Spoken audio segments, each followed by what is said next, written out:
ప్రశ్నిస్తే పెయిడ్ ఆర్టిస్టా ఆడబిడ్డపై అడ్డగోలు ట్రోలింగ్ న్యాయమా కాంగ్రెస్ తీర్పై గ్రూప్ 2 అభ్యర్థి సింధు ధ్వజం అంటూ చెప్తా ఉన్నాం.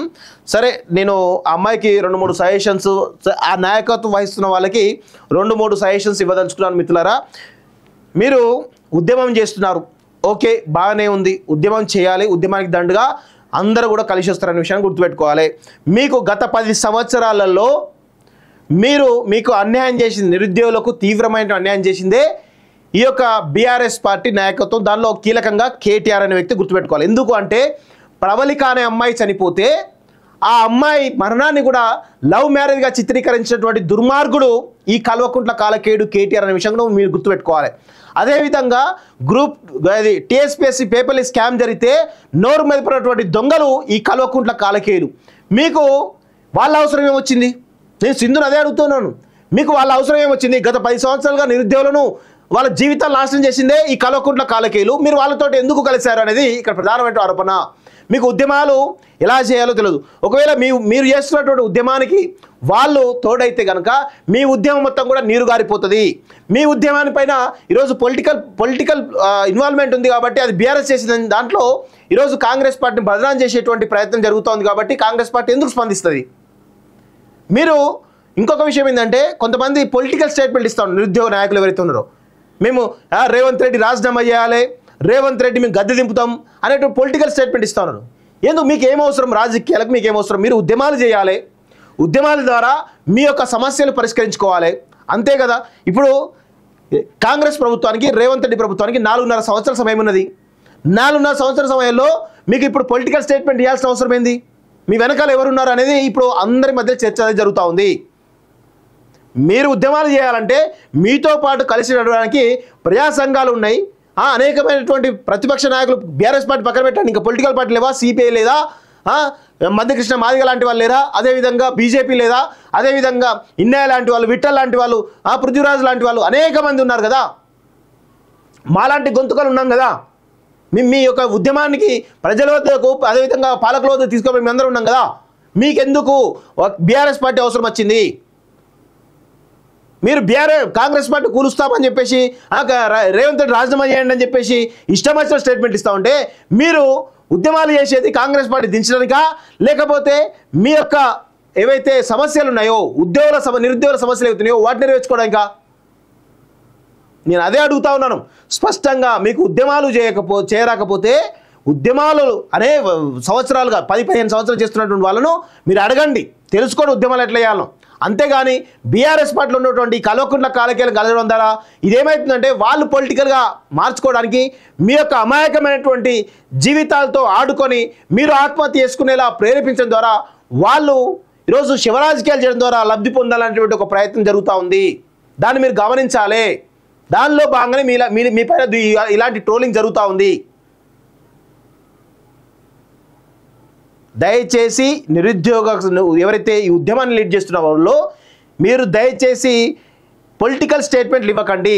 మీ సమస్యలపైన పోరాడండి. మీకు అండగా తెలంగాణ సమాజం ఉందనే విషయాన్ని కూడా గుర్తుపెట్టుకోండి. అంతేగాని కేటీఆర్ లాంటి వాళ్ళను, ఈ కల్వకుంట్ల కాలకేయులందరినీ కూడా ముందు పెట్టి ఉద్యమాలు చేస్తా అంటే దయచేసి మీ ఉద్యమం నిర్వీర్యం అయిపోతుంది. మీ పైన ఇలాంటి ఆరోపణలు వస్తాయనేటువంటి విషయాన్ని గుర్తుపెట్టుకోవాలి. ఇది ఒక అన్నగా, ఒక సోదరుడిగా, మీ ఇంట్లో సభ్యుడిగా అర్థం చేసుకోండి. తెలంగాణ ఉద్యమం నుంచి ఇప్పటి వరకు కూడా వేలాది మందిని ఎమోషనల్గా రెచ్చగొట్టి చంపినటువంటి చరిత్ర ఈ కల్వకుంట్ల కాలకేయులది అనేటువంటి విషయాన్ని మనం గుర్తుపెట్టుకోవాలి.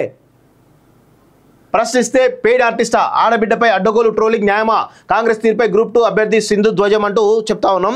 సరే, నేను ఆ అమ్మాయికి 2-3 సజెషన్స్, ఆ నాయకత్వం వహిస్తున్న వాళ్ళకి 2-3 సజెషన్స్ ఇవ్వదలుచుకున్నాను. మిత్రులారా, మీరు ఉద్యమం చేస్తున్నారు, ఓకే, బాగానే ఉంది, ఉద్యమం చేయాలి, ఉద్యమానికి దండుగా అందరూ కూడా కలిసి వస్తారనే విషయాన్ని గుర్తుపెట్టుకోవాలి. మీకు గత 10 సంవత్సరాలలో మీకు అన్యాయం చేసింది, నిరుద్యోగులకు తీవ్రమైన అన్యాయం చేసిందే ఈ యొక్క బీఆర్ఎస్ పార్టీ నాయకత్వం. దానిలో కీలకంగా కేటీఆర్ అనే వ్యక్తి గుర్తుపెట్టుకోవాలి. ఎందుకు అంటే, ప్రవళిక అనే అమ్మాయి చనిపోతే ఆ అమ్మాయి మరణాన్ని కూడా లవ్ మ్యారేజ్గా చిత్రీకరించినటువంటి దుర్మార్గుడు ఈ కల్వకుంట్ల కాలకేయుడు కేటీఆర్ అనే విషయంలో మీరు గుర్తుపెట్టుకోవాలి. అదేవిధంగా గ్రూప్ అది టీఎస్పీఎస్సీ పేపర్లీ స్కామ్ జరిగితే నోరు మెదపడినటువంటి దొంగలు ఈ కల్వకుంట్ల కాలకేయులు. మీకు వాళ్ళ అవసరం ఏమొచ్చింది? నేను సింధుని అదే అడుగుతున్నాను. మీకు వాళ్ళ అవసరం ఏమొచ్చింది? గత 10 సంవత్సరాలుగా నిరుద్యోగులను వాళ్ళ జీవితాలు నాశనం చేసిందే ఈ కల్వకుంట్ల కాలకేయులు. మీరు వాళ్ళతో ఎందుకు కలిశారు అనేది ఇక్కడ ప్రధానమైన ఆరోపణ. మీకు ఉద్యమాలు ఎలా చేయాలో తెలియదు. ఒకవేళ మీరు చేస్తున్నటువంటి ఉద్యమానికి వాళ్ళు తోడైతే కనుక మీ ఉద్యమం మొత్తం కూడా నీరు గారిపోతుంది. మీ ఉద్యమాన్ని పైన ఈరోజు పొలిటికల్ ఇన్వాల్వ్మెంట్ ఉంది కాబట్టి అది బీఆర్ఎస్ చేసిన దాంట్లో ఈరోజు కాంగ్రెస్ పార్టీని బదనాం చేసేటువంటి ప్రయత్నం జరుగుతోంది కాబట్టి కాంగ్రెస్ పార్టీ ఎందుకు స్పందిస్తుంది? మీరు ఇంకొక విషయం ఏంటంటే కొంతమంది పొలిటికల్ స్టేట్మెంట్ ఇస్తాను నిరుద్యోగ నాయకులు ఎవరైతే ఉన్నారో, మేము రేవంత్ రెడ్డి రాజీనామా చేయాలి, రేవంత్ రెడ్డి మేము గద్దె దింపుతాం అనేటువంటి పొలిటికల్ స్టేట్మెంట్ ఇస్తా ఉన్నారు. ఎందుకు? మీకు ఏమవసరం? రాజకీయాలకు మీకు ఏమవసరం? మీరు ఉద్యమాలు చేయాలి, ఉద్యమాల ద్వారా మీ యొక్క సమస్యలు పరిష్కరించుకోవాలి, అంతే కదా. ఇప్పుడు కాంగ్రెస్ ప్రభుత్వానికి రేవంత్ రెడ్డి ప్రభుత్వానికి 4.5 సంవత్సరాల సమయం ఉన్నది. 4.5 సంవత్సరాల సమయంలో మీకు ఇప్పుడు పొలిటికల్ స్టేట్మెంట్ ఇవ్వాల్సిన అవసరం ఏంది? మీ వెనకాల ఎవరున్నారు అనేది ఇప్పుడు అందరి మధ్య చర్చ అనేది జరుగుతూ ఉంది. మీరు ఉద్యమాలు చేయాలంటే మీతో పాటు కలిసి నడవడానికి ప్రజా సంఘాలు ఉన్నాయి, అనేకమైనటువంటి ప్రతిపక్ష నాయకులు. బీఆర్ఎస్ పార్టీ పక్కన పెట్టండి, ఇంకా పొలిటికల్ పార్టీ లేవా? సిపిఐ లేదా? మధ్యకృష్ణ మాదిగ లాంటి వాళ్ళు లేరా? అదేవిధంగా బీజేపీ లేదా? అదేవిధంగా ఇన్నయ్య లాంటి వాళ్ళు, విఠల్ లాంటి వాళ్ళు, పృథ్వీరాజ్ లాంటి వాళ్ళు అనేక మంది ఉన్నారు కదా. మాలాంటి గొంతుకలు ఉన్నాం కదా. మీ యొక్క ఉద్యమానికి ప్రజల వద్దకు అదేవిధంగా పాలకుల వద్దకు తీసుకొని మేము అందరూ ఉన్నాం కదా. మీకెందుకు బీఆర్ఎస్ పార్టీ అవసరం వచ్చింది? మీరు కాంగ్రెస్ పార్టీ కూలుస్తామని చెప్పేసి రేవంత్ రెడ్డి రాజీనామా చేయండి అని చెప్పేసి ఇష్టం వచ్చిన స్టేట్మెంట్ ఇస్తా ఉంటే మీరు ఉద్యమాలు చేసేది కాంగ్రెస్ పార్టీ దించడానికా, లేకపోతే మీ యొక్క ఏవైతే సమస్యలు ఉన్నాయో నిరుద్యోగుల సమస్యలు అవుతున్నాయో వాటిని నెరవేర్చుకోవడానికా? నేను అదే అడుగుతా ఉన్నాను స్పష్టంగా. మీకు ఉద్యమాలు చేయరాకపోతే ఉద్యమాలు అనే సంవత్సరాలుగా 10-15 సంవత్సరాలు చేస్తున్నటువంటి వాళ్ళను మీరు అడగండి, తెలుసుకోండి ఉద్యమాలు ఎట్లా చేయాలో. అంతేగాని బీఆర్ఎస్ పార్టీలో ఉన్నటువంటి కల్వకుంట్ల కాలకేయులు కలగడం ద్వారా ఇదేమవుతుందంటే వాళ్ళు పొలిటికల్గా మార్చుకోవడానికి మీ యొక్క అమాయకమైనటువంటి జీవితాలతో ఆడుకొని మీరు ఆత్మహత్య చేసుకునేలా ప్రేరేపించడం ద్వారా వాళ్ళు ఈరోజు శివరాజకీయాలు చేయడం ద్వారా లబ్ధి పొందాలనేటువంటి ఒక ప్రయత్నం జరుగుతూ ఉంది. దాన్ని మీరు గమనించాలి.